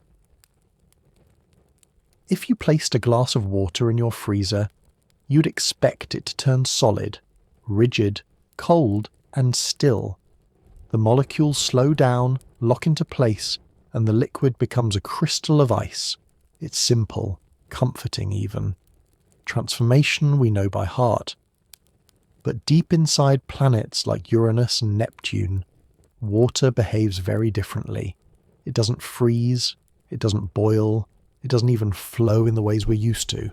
Instead, under immense pressure and searing heat, it becomes something alien, something known as Superionic ice. It sounds like a contradiction. Superionic ice, solid but not fixed, stable yet constantly moving. But that's precisely what it is, a state of matter where water defies the categories we've always placed it in. Under pressures millions of times greater than Earth's atmosphere and temperatures reaching thousands of degrees, water molecules split, not violently, but strangely. The oxygen atoms form a fixed crystal lattice, locking themselves into an orderly grid, but the hydrogen ions, much smaller and lighter, remain mobile. They don't stay still. They move, hop, migrate through the structure, as if water had decided to freeze and melt at the same time. This means Superionic ice is not entirely solid, nor is it liquid. It exists somewhere in between, a paradox wrapped in pressure. It can conduct electricity because those roaming hydrogen ions act like charge carriers. Yet its form doesn't slosh or change shape like water. Instead, it pulses with quiet energy, like a frozen dance happening inside a locked room. We think this exotic form of ice exists in the cores of Uranus and Neptune, the ice giants of our solar system. Despite their cool exteriors, their interiors are hot and heavy, compressed by gravity into layers of strange materials. Beneath the cloudy skies, beneath the pale blue and muted turquoise, lies a realm where water is forced into Superionic states, and this may help explain some of the mystery around these planets, especially their peculiar magnetic fields. Unlike Earth's magnetic field, which is relatively centred and steady, the fields of Uranus and Neptune are lopsided, tilted and off-axis. They wobble in strange ways. They fluctuate. If Superionic ice exists in these planets, it could be the key. The movement of hydrogen ions within the structured ice could generate electrical currents, and from those, magnetic fields, but not the neatly aligned kind we're used to. Instead, the result would be chaotic, patchy, and drifting, just like what we observe. All of this, born from water, behaving unlike anything we experience on Earth. It's a gentle reminder that even the simplest molecules, the ones that make up rain, clouds, rivers and tears, can take on new identities under different conditions. Water, the most familiar of substances, still has secrets, still holds forms we don't understand. It is in some ways the most versatile actor in the universe's quiet play. Superionic ice was first theorized, then recreated, just barely, in laboratories on Earth. Using lasers and diamond anvils, scientists were able to squeeze and heat tiny droplets of water into this exotic state, observing how light scattered, how conductivity shifted, how atoms danced. The samples didn't last long, but for a moment they caught a glimpse of a kind of frozen lightning, a solid that shimmered with energy. And there's something profoundly calming in that deep inside frozen planets, where no sunlight reaches, there is movement, not absence. There is warmth, not cold. And the warmth doesn't come from outside, but from within, from the way molecules resist or surrender to pressure, to gravity, to time. Imagine standing on the edge of Neptune, if such a thing were possible, the wind howling around you, the clouds swirling in slow silence. You couldn't see the core, of course, but you might feel it. The soft magnetic pull, the whisper of a heartbeat from far below. And at the very centre, beneath layers of compressed gas and exotic ice, something is pulsing, not with chaos but with rhythm, with hydrogen ions slipping through a frozen grid, with atoms humming a song no ear can hear. This is what pressure does. It doesn't just shape worlds. It invents new forms of matter. It takes the known and makes it strange, but not terrifying, just unfamiliar, like a dream version of reality, like water that forgot it was supposed to freeze, or maybe remembered something we never knew. So as you breathe tonight, feel the water in your body. It makes up most of you. It moves through your veins. It cushions your thoughts. And somewhere in that simple substance is a memory of stars, of ice, of deep pressure and dancing atoms. You're a collection of molecules that once floated in space, that now form tiers and oceans, and perhaps in other places form lattices that never melt. Let that thought carry you, gently, like a current beneath still water, like hydrogen gliding through a frozen cage, like something soft becoming strange and then becoming beautiful. We often think of pressure as something exotic, something reserved for the depths of planets or the vacuum of space. But pressure doesn't only sculpt distant stars or cores hidden beneath our feet. Sometimes it changes the things we hold in our hands, the things we eat, the things we never expect to behave any differently than they already do. One of the most delightful examples of this is peanut butter. Yes, peanut butter. The soft, sticky paste you might spread on toast in the morning. Under ordinary conditions, it's creamy, fragrant, and completely mundane. But when scientists applied extreme pressure to it, hundreds of thousands of atmospheres, far beyond anything you'd find in a kitchen, something strange began to happen. The carbon atoms inside began to reorganize. The material started to shift from a dense organic paste to a more rigid, ordered form. At certain points, it even became electrically conductive, not in a dramatic lightning strike sort of way, but subtly. The same way graphite conducts, not by sparking, but by allowing electrons to move freely through its structure. What was once lunch became, at least briefly, a primitive form of material science. And peanut butter is not alone. Carbon dioxide, the gas you breathe out, the fizz in your soda, also takes on strange new lives under pressure. Squeeze it hard enough and heat it just right, and it becomes what scientists call a supercritical fluid. That means it's not a gas, not a liquid. It's both, or neither. It flows like a liquid, but diffuses like a gas. It seeps into places normal fluids can't reach. It dissolves substances with unexpected ease. That's why supercritical CO2 is used to decaffeinate coffee, to clean delicate electronics, even to extract fragrances from flowers. It's not science fiction. It's just what happens when familiar molecules are asked to behave under strain. Then there's glass. The window pane, the bottle, the phone screen. We think of glass as a solid, but under closer inspection, it's not quite crystalline, not quite structured. It's what physicists call an amorphous solid, something that lacks a regular internal order. Under pressure, glass can compress slightly, change its refractive index, even transition into more ordered forms. In a way, glass is already a frozen liquid, caught in a slow pause between flow and stillness. And what about graphite?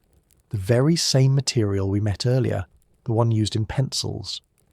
Under pressure and heat, it doesn't just darken, it transforms into diamond.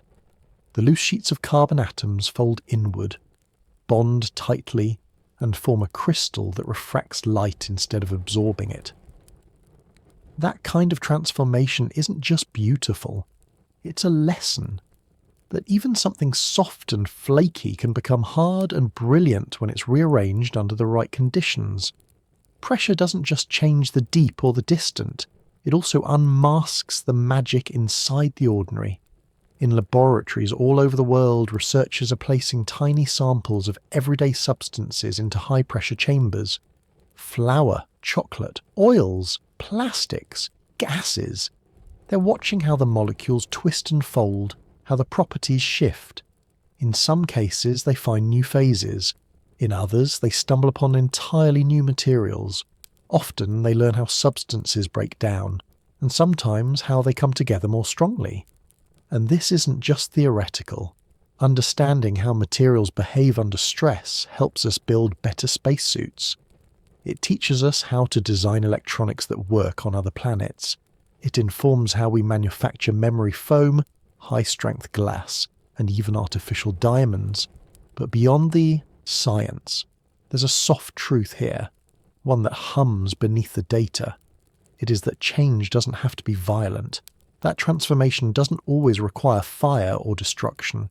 Sometimes all it takes is pressure, not too fast, not too much, just enough to invite the molecules to rethink their place, to fold into something tighter, to whisper a different structure into existence.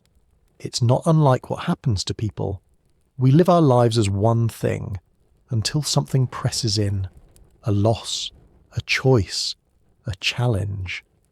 And slowly over time, we begin to shift. The bonds between our thoughts tighten, our priorities reorder. We don't shatter, we rearrange. And what emerges may look the same on the outside, but it carries a new internal pattern, stronger, more stable, or simply different in ways that matter. So as you lie here tonight, listening to this quiet exploration, know that even the most familiar things, peanut butter, carbon dioxide, glass, contain layers of complexity. They have hidden lives, secret shapes waiting to emerge. Not through fire, but through steady presence, through pressure that doesn't rush, but waits. Imagine that. A world where lunch becomes a conductor, where breath becomes a cleaner, where ordinary things hold stories you've never heard. All it takes is the right weight, the right slowness, the right depth, and maybe that's true for you too. When you look up at the night sky and spot the bright dot of Jupiter or the faint blue glimmer of Neptune, you might imagine swirling storms or clouds shaped by wind. But beneath those distant atmospheres, behind the gas and haze, lie worlds so deeply pressured that even the laws of matter begin to shimmer and shift. These are gas giants, and inside them, pressure becomes an artist, sketching strange architectures of physics, painting with atoms, sculpting rain that falls not as water, but as solid diamonds. Let's begin with Jupiter, the largest planet in our solar system. A colossal sphere of hydrogen and helium, spinning with immense speed, crowned with storms so vast they could swallow Earth. But what lies beneath its clouds is not just turbulence, it's transformation. The deeper you descend into Jupiter, the higher the pressure becomes. At first, hydrogen remains a gas. But gradually, the weight of the atmosphere above presses inward, tightening the space between atoms. Eventually, hydrogen stops acting like a gas altogether. It becomes a liquid. Then, deeper still, past several million atmospheres, that liquid hydrogen becomes metallic. This metallic hydrogen is not metal in the usual sense. It doesn't clink or shine. But it does conduct electricity. Its electrons move freely. It reflects light. And more than that, it helps generate Jupiter's intense magnetic field, which is more than 10 times stronger than Earth's. That field stretches out into space, forming a kind of invisible shield, a force field born from pressure and motion deep within. Saturn, too, likely has a vast layer of metallic hydrogen, but it adds another curiosity. Deep inside Saturn, pressure may cause helium, usually light and unassuming, to condense into droplets. These droplets fall like rain through the surrounding hydrogen, releasing heat as they sink. It's called helium rain, and it may be one reason Saturn emits more heat than it receives from the Sun. But the true poetry of pressure emerges when we travel farther to the colder, quieter planets at the edge, Uranus and Neptune. These ice giants are composed not just of hydrogen and helium, but also of water, ammonia and methane. Methane, as you may know, is a simple molecule, CH4, found in natural gas, in swamps, in the burps of cows. But under pressure, methane becomes a dreamer. As you dive toward the cores of Neptune or Uranus, pressure rises to millions of atmospheres. The temperatures are high, thousands of degrees, but not enough to melt everything into plasma. Instead, pressure begins to break apart the methane molecules. The carbon atoms, now unbound, start to bond with each other, forming chains, clusters, and then crystals. These crystals are diamonds, not figurative ones, real ones. Small, perhaps? Not the kind you'd place on a ring, but solid carbon, arranged in the same tight structure you'd find in a gemstone. And these diamonds don't float. They fall. Imagine it, a rain of diamonds sinking through dense liquid layers, crackling under their own weight, melting eventually in the heat of the deeper interior. It's not science fiction. It's science, supported by experiments right here on Earth. In laboratories, scientists have recreated these conditions, compressing methane with lasers and shockwaves, and watched as diamond dust formed. So when you look at Neptune in a telescope, faint, blue, quiet, you're seeing a planet where it might be raining gemstones, where pressure, not heat, is the artist, where something as simple as methane becomes something rare and radiant through the slow force of gravity. And these processes don't just create beauty, they create heat. Like Saturn and Jupiter, both Uranus and Neptune emit more energy than they receive. This extra heat comes from compression, from the rearrangement of molecules under pressure, from helium or carbon sinking inward, releasing gravitational energy. It's a quiet warmth, a planetary heartbeat you can't see, but it's there. Even their magnetic fields reflect this hidden complexity. Unlike Earth's relatively aligned field, Neptune's and Uranus's are crooked, tilted and offset from their rotational axes. Their magnetic fields swirl from deeper layers, perhaps shaped by ionic oceans or the flow of exotic materials under pressure. In this way, pressure doesn't just compress. It distorts, creates, powers. It sculpts weather systems and magnetic shields. It forges rain that never reaches the surface. It keeps planets glowing in the dark. And yet, despite all this complexity, these planets seem calm, distant, serene. Their storms move more slowly than Jupiter's. Their rings are pale. Their moons are few. But inside them, quiet revolutions are happening. Molecular upheavals, atomic reconfigurations, the slow, unhurried crafting of diamonds from methane. So tonight, as you rest, imagine those silent worlds, vast, cold, far away. Imagine standing beneath clouds that never break, listening for a storm you can't hear, and knowing that far below, beneath layers of gas and silence, pressure is writing poetry in crystal form. The rain may never reach the core, the light may never leave the surface, but the beauty is real. And in the grand book of the cosmos, it's written not in ink but in layers of carbon, folded by gravity, dropped like jewels into the dark. There is a point in the life of a star when it can no longer hold itself together. For millions, even billions of years, a star balances two great forces, the crushing weight of its own gravity and the outward push of its internal heat. Gravity wants to collapse everything inward. Heat, born from nuclear fusion in the core, pushes back, holding the star aloft. For as long as fusion continues, the balance holds. The star lives, it shines.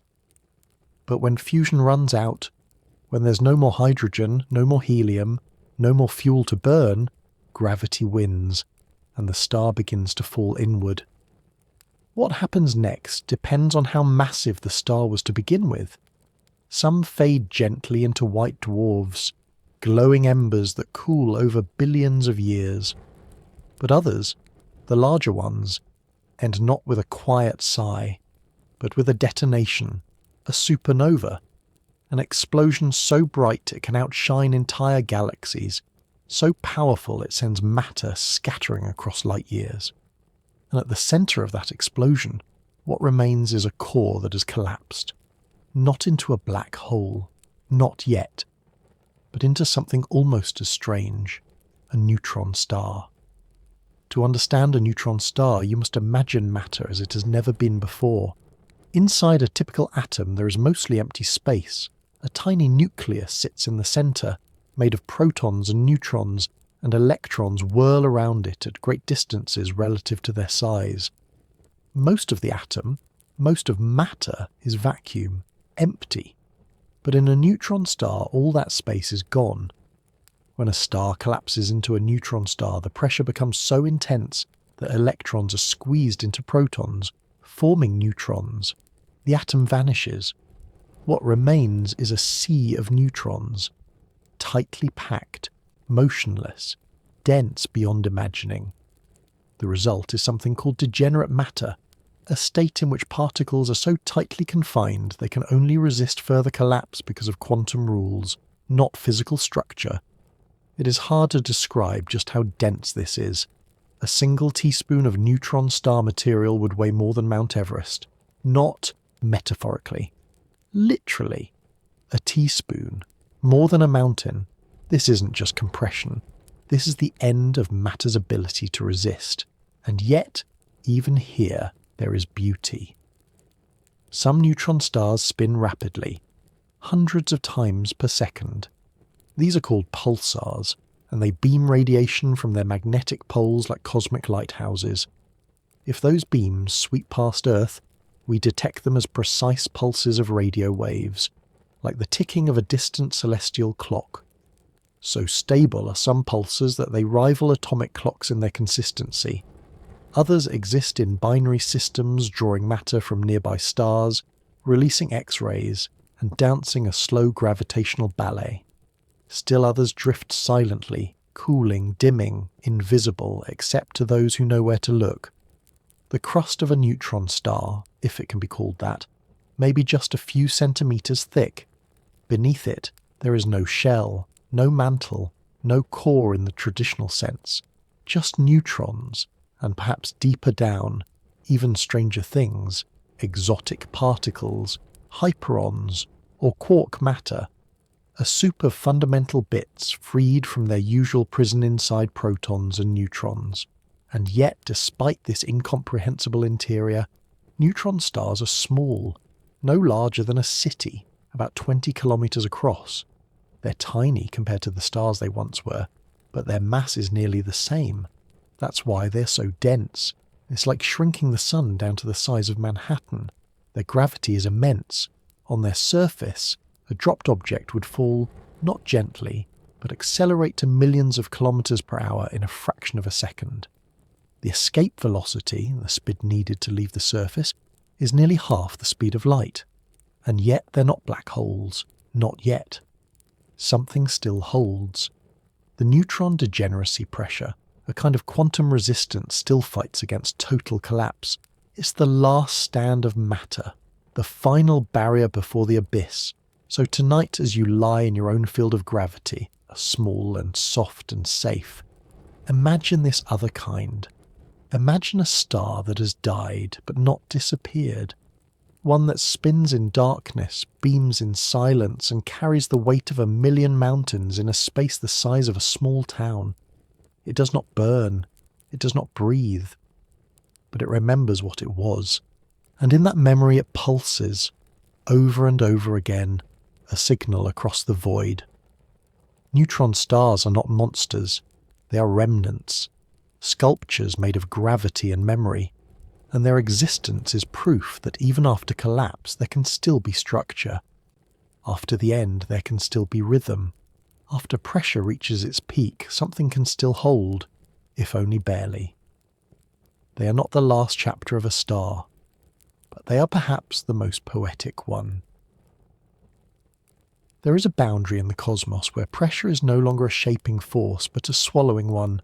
We've travelled from the calm vacuum of space to the crushing depths of oceans, from the molten heart of Earth to the gleaming atmospheres of gas giants. We've watched matter rearrange, compress, shine. We've seen atoms hold on through force and time, but now we come to a place where matter can no longer hold, where pressure doesn't sculpt, it consumes, where space folds and time begins to slip sideways. This is the realm of the black hole. It begins, like many cosmic things, with a star. Not just any star, but a massive one, perhaps 20 or more times the mass of our sun. For most of its life, it burns brightly, balancing gravity with fusion, holding itself together in the silent fight that defines all stars. But in time, fusion ends. And with no more fire to push outward, gravity does what it has always wanted to do. It wins. The star collapses. Not into a neutron star this time. There is too much mass for even neutron degeneracy pressure to resist. So it falls further. The collapse becomes unstoppable. The core shrinks past the point where light can escape. It continues folding endlessly into a point of infinite density, a singularity. At least that's how our current physics describes it. A place where density becomes infinite, where the fabric of space-time itself curves so tightly it pinches shut. It's not that we don't know what happens there, it's that, by the rules we have written, we can't know. Outside the singularity, there's a boundary called the event horizon, a surface, not of matter, but of no return. Cross this boundary, and even light cannot escape. To the outside world, you've vanished, not exploded, not burned, just gone. But this is not an edge in the traditional sense. There's no wall, no sudden jolt. If you were to fall into a black hole and ignore for a moment the tidal forces, you might not notice crossing the event horizon at all. It would feel the same. The light behind you would stretch. The universe ahead would begin to collapse into a single point. Time would behave strangely, and then, slowly, you would begin to stretch. This is what's poetically called spaghettification. It sounds humorous, but it's real. The gravity near a black hole is so extreme and so sharply curved that it pulls more strongly on your feet than on your head, or vice versa. You'd be drawn out, lengthened, stretched thin, atom by the gradient of gravity. It's not violent in the traditional sense, it's just inevitable. But here's the calming truth. All of this happens deep inside. From the outside, a black hole is quiet. It doesn't pull things like a vacuum cleaner. If you replace the sun with a black hole of the same mass, Earth would continue orbiting just as it does now. Cold and lifeless, yes, but not sucked in. Black holes are not cosmic monsters. They're more like portals of silence. They represent the limit of our knowledge, the place where the equations stop working, where pressure, density and time no longer behave, and yet black holes are surprisingly common. There may be millions in our galaxy. Some lurk quietly, remnants of ancient stars. Others, the supermassive black holes, anchor galaxies. Ours, the Milky Way, has one at its centre, Sagittarius, a star. It's over 4 million times the mass of the Sun, yet takes up a space smaller than our solar system. Even more curious, black holes aren't entirely black. Stephen Hawking, in a gentle act of theoretical brilliance, showed that black holes can emit radiation, a faint ghostly glow called Hawking radiation. Over unimaginable spans of time, this means black holes may evaporate, slowly losing mass until they vanish completely. Not in a flash, but in a final sigh. We once thought that anything falling into a black hole was lost forever, information destroyed. But now, physics leans towards something more poetic. That information may not be lost, only transformed. Encoded on the event horizon, scrambled in time, preserved in ways we don't yet understand. So what's inside? We don't know, and maybe we don't need to. Because black holes are not just destinations, they are reminders that the universe holds secrets it isn't ready to explain. That pressure, pushed to its final breath, leads not to violence, but to mystery. There may be wormholes, there may be baby universes, there may be echoes of stars that still exist stretched beyond time, or maybe nothing at all, just folded space sleeping. So tonight as you rest, imagine drifting toward one, not in fear, not in speed, but gently. Let the stars behind you fade. Let the event horizon rise like a calm horizon. Let time stretch. Let thought soften. And as the universe folds in, remember, even in its most extreme form, pressure teaches us, not how things end, but how they transform into the unknown. Let's leave the black hole behind now. Let's step gently out of that folded space and return to the wider universe, where stars are still being born, and pressure is not a final act, but a beginning. In the cold regions of space, dark, quiet places between stars, lie great clouds of gas and dust. They float there for millions of years, undisturbed, held in delicate balance. But balance never lasts forever. A nudge comes, maybe from a passing star, or a ripple from a nearby supernova, and suddenly gravity begins to take over. The cloud starts to collapse. As it does, something familiar reappears. Pressure.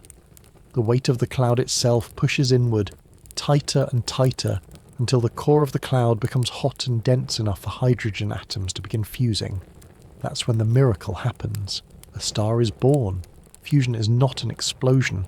It's a steady fire that burns for billions of years, and it's pressure that makes it possible. Pressure in the star's centre, so great that it forces atoms close enough to overcome their natural repulsion and bond together. Hydrogen becomes helium, mass becomes light, and the star shines. Every moment of every star's life is a negotiation between pressure and gravity. Gravity tries to pull the star inward. Fusion pushes back outward. The balance is so perfect, so persistent, that it can hold for longer than all of human history, longer than life itself has existed on Earth.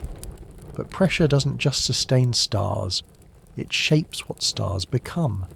Small stars burn quietly and die gently, leaving behind white dwarfs, dense, dim remnants that glow like forgotten embers.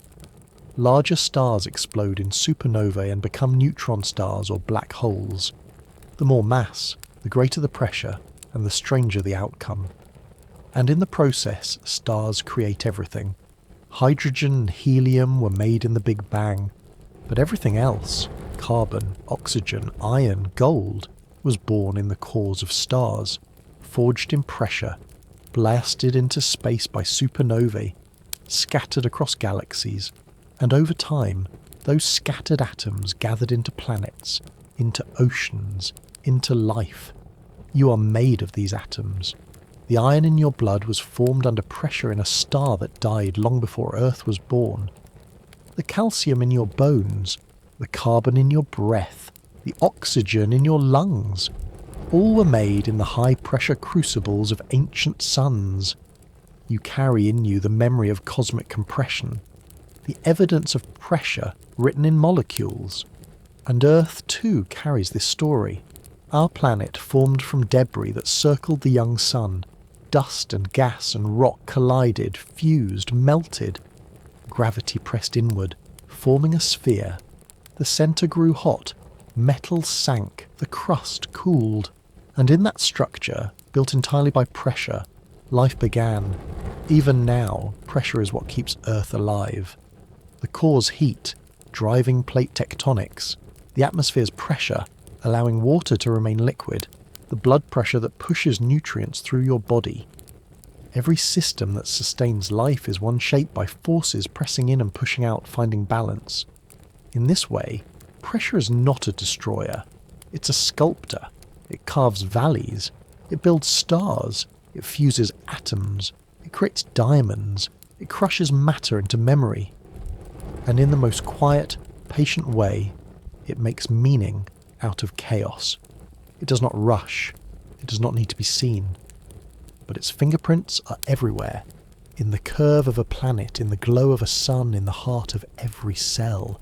And maybe, just maybe, pressure is a kind of story, one that begins with distance, ends with closeness, begins with coldness, ends with light, begins with clouds, ends with fire, and then begins again.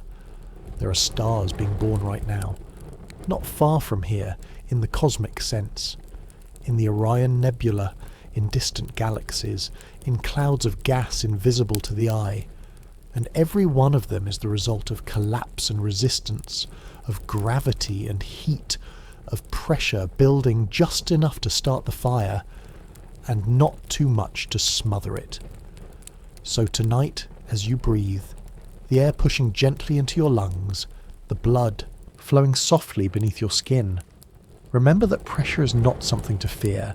It is not only the weight of things, it is also the force that gives form, the silent reason that anything exists at all. You are here because of it. You're shaped by it. You're made from the results of its quiet, steady work. You are, in every molecule, a story of pressure, of atoms held together by ancient forces, of elements forged in the hearts of stars, of time compressed into biology, memory and thought. And somewhere out there the process continues.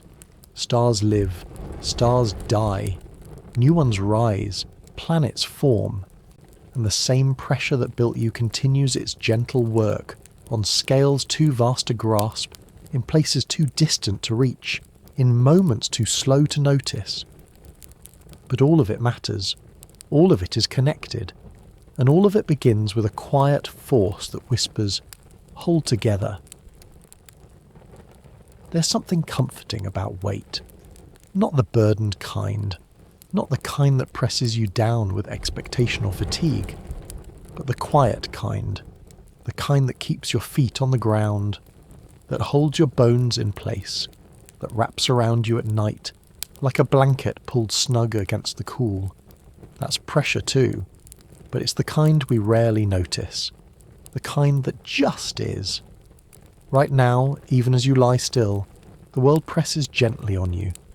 The air is not absent. It surrounds you, holds you.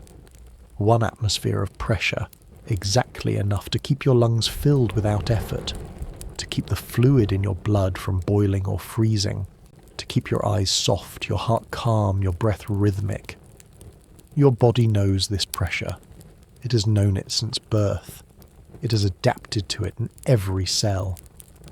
Inside you, microscopic structures maintain internal balances, little pockets of water, salt and protein, each one pushing outward, met by the atmosphere's gentle squeeze from above. This is what gives shape to your cells, what keeps them round, whole, alive. You're not falling apart. You're held. It's easy to forget that in the noise of a day. The world often feels like a series of invisible weights pressing in, obligations, worries, stray thoughts. But beneath all that, there is a deeper kind of pressure, one that isn't stressful, but essential. One that has been holding you together since the moment you took your first breath. The same pressure that holds the oceans down to earth also holds you here. Not with force, but with presence. The same balance that lets stars burn without collapsing, that allows gas giants to pulse with heat, that makes diamonds from carbon, is also inside you. It's in your pulse, in your quiet exhale, in the slow contraction of your diaphragm as you sleep. Pressure, when balanced, is peace. You're a structure suspended between pressures. Gravity pulls you down, the mattress pushes back up. Your skin pushes out, the air pushes in. Your blood presses outward, your vessels resist just enough to keep it moving. You're never in free fall, you're never unsupported. Even in your mind, you might find the same pattern. Thoughts build tension, expectations, uncertainty, memories. And yet, there's always something that resists collapse. A breath, a moment of stillness, the weight of your body against the bed reminding you, you are here, you're not drifting, you are whole. And outside, far outside, the universe keeps doing what it's always done. Pressure builds stars, stars make elements, those elements make planets. Planets give rise to air, to oceans, to hands that write and eyes that close at night. And here you are, the final breath of that cosmic process, resting under blankets stitched from gravity and air. You're not an accident. You're not unfinished. You're held by the same laws that hold moons in orbit and keep rivers from floating away. There's no need to do anything now. No need to solve or fix or become. Tonight, the forces that shaped galaxies are still at work, humming softly through your muscles, your veins, your breath. You don't have to understand them. You only have to trust that they are there, that pressure will keep doing what it always does, holding things together. So let yourself soften. Let your arms fall heavy. Let your thoughts lose their edge. You're not under attack. You're under care. From physics, from time, from 1,000 invisible systems working quietly to keep you intact. Even in space where pressure is nearly absent, astronauts carry it with them. Inside suits, inside cabins, inside lungs. A little bubble of earth, following them wherever they go. And you in this room, in this bed, are cradled in the biggest bubble of all, this atmosphere, this planet, this pocket of softness in a universe of extremes. The stars outside burn with nuclear fire balanced by unimaginable weight. But here the fire is smaller, just the gentle warmth behind your chest. The weight is softer, just enough to keep you from floating away. Let that be enough. You're not floating, you're not falling. You're resting in the exact amount of pressure needed to be you. And tomorrow, if you rise, that pressure will still be there, holding your form, feeding your breath, keeping you steady. But tonight you don't need to rise. You don't need to move. Just let the stillness find you. Let gravity settle into your limbs. Let breath become rhythm. Let pressure, soft, invisible, patient, do what it has always done. Hold you together.